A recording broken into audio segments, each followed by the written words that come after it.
So, when is Katie in a car, not in a car? When it is 30 degrees in Katie's car and just trying to record a video makes the phone overheat and the recording stop. So this morning I went to see James Gunn's new Superman film. I went to see it in IMAX. I came out of the cinema absolutely buzzing, got into my car and started to record my review. Got about 5 minutes in and then my phone overheated and said, please let me cool down. So I gave up and I drove home. And yes, I could have done it on my driveway, as I have done many times before, but even then I risked the phone and me overheating because according to the temperature gauge in my car, it was about 30 degrees. So here I am in my bedroom. I won't make a habit of this. I like doing them in the car. It's my thing, my USP, but needs must. And if I'm shiny, it's because I'm sweaty, because as previously mentioned, it's 30 degrees. And as a northeastern person, I am not built for temperatures such as these. But enough about me. Let's talk about Superman. Let's talk about James Gunn's Superman film and how much I loved it, because I really, really did. We have seen many incarnations of Superman across the years on both the big and the small screen. The most notable, I guess, the OG that we all go back to is Christopher Reeve, who I share a surname with, who first played him. It's late 70s, isn't it? I don't know the year off the top of my head. I want to say 78. But yeah, there were 4 Superman films with Christopher Reeve of varying quality. But as a child of the 80s, they have a real special place in my heart. There have been small screen Supermen, Dean Cain in the 90s, Tom Welling played Clark Kent, but crucially never Superman in the long-running TV series Smallville. And then big screen wise, we've had Henry Cavill, we've had Brandon Routh, and now we have David Corenswet. I've written it down, which I don't normally do, but I didn't want to get it wrong. And what I loved about this film, I mean, there's a lot of things I loved about this film, but one of the things I loved most was James Gunn has said very publicly, we don't need to see an origin story. We don't need to have the whole, let's watch Clark Kent move to Metropolis, let's watch him get a job at the Daily Planet, blah, blah, blah, blah, blah. This film takes place in a world where Superman is well established. He already works at the Daily Planet. He already knows Lois Lane. And yeah, we've taken all of that sort of build-up origin story stuff out of the equation, which is great. It's assuming that anybody goes into this has a rough idea who Superman is and where he's come from. Lovely stuff. So we're thrown straight into an action sequence. He's going toe-to-toe with this big robot thing. He does take a bit of a kicking and he ends up dragged back to the Fortress of Solitude to recover, dragged there by Krypto, the superdog. This is the first time we've had Krypto in a film, and can I just say, huge fan. More Krypto, please. On the one hand, when I saw the trailers, I was like, is a super flying dog going to be irritating or silly? Or is it in fact going to be wonderful? It's the latter. Or if you're me and you absolutely love dogs, then it's the latter. Loved a bit of Krypto.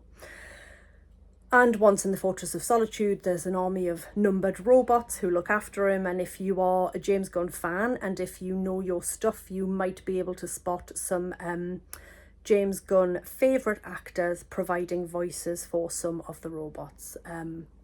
James Gunn, as a filmmaker, has got quite a varied history. One of the first films of his I ever saw, one of the first films he made, I think, was a film called Slither back in the early 2000s. It's a really full-on alien body horror OTT film, and it was also one of the first things I saw Nathan Fillion in, who he's gone on to work with many, many times since. And I think if a particular director has actors who are always willing to work with them, then that speaks to them and what they must be like to work with. And James Gunn is definitely a person who likes to reuse the same people. So you will quite often have in James Gunn films, you will see his brother Sean Gunn, you will see Nathan Fillion, you will see Michael Rooker, or at least you'll hear him. And that exists here. And what I love is that he's managed to make a really good Superman film while keeping some of his James Gunn sensibilities. Now, obviously, this is more mainstream, as with the Guardians of the Galaxy films, all of which he directed. He has to sort of shave off the edges of his James Gunn-ness to make them more mainstream. There are still hints of his dark humour in there. There's also sequences that are deeply comic booky, which I really enjoyed. I'm just trying to sort of organise my thoughts. I absolutely loved it. Have I said that? I loved David Corenswet as Superman. He's incredibly handsome, which Superman always tends to be.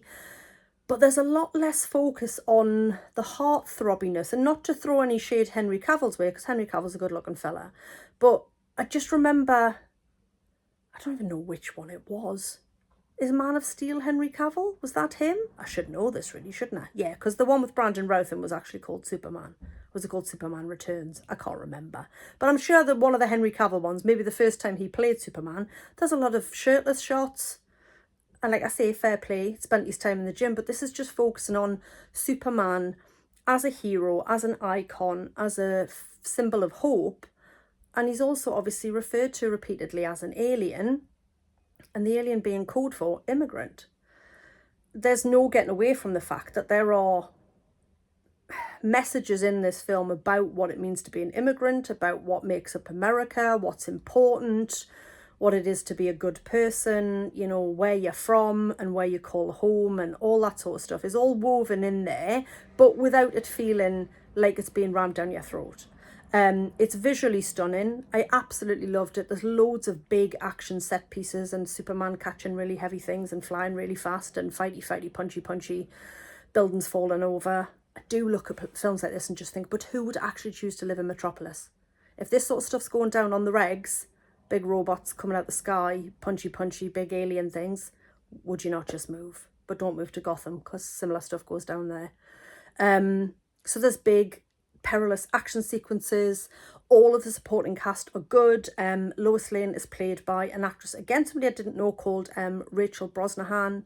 I really liked her. Her Lois Lane is confident, savvy, grounded, ballsy, and just very together. I liked her a lot. I liked the guy who played Jimmy Olsen. Wendell Pierce makes an appearance as Perry White. He's underused, but, you know, he's there, and I always got a lot of time for him.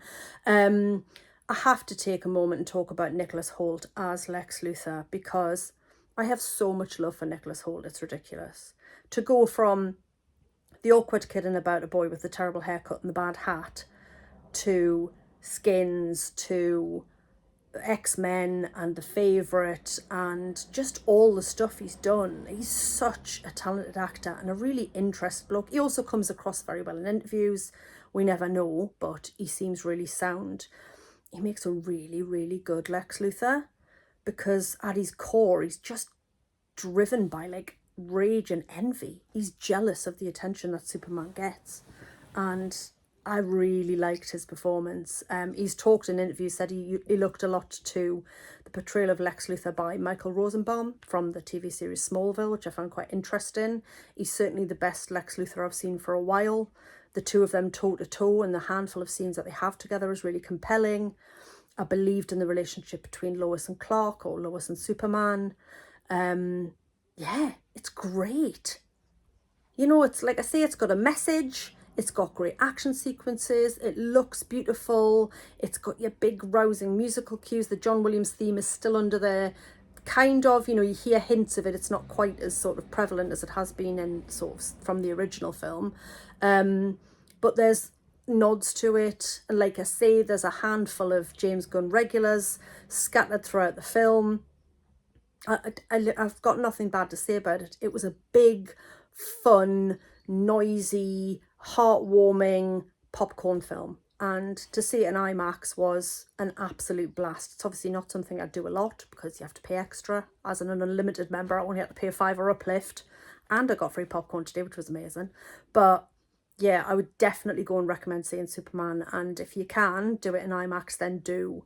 It was a joy. It was like, it took me back to how I felt when I watched Superman films when I was a kid, and that is a very, very nice feeling. So well done, Mr. James Gunn. This is written and directed by him. It's got his fingerprints all over it, and it's a really, really wonderful cinematic experience. That's it. I'll be back in my car soon. Thanks for watching. Katie out.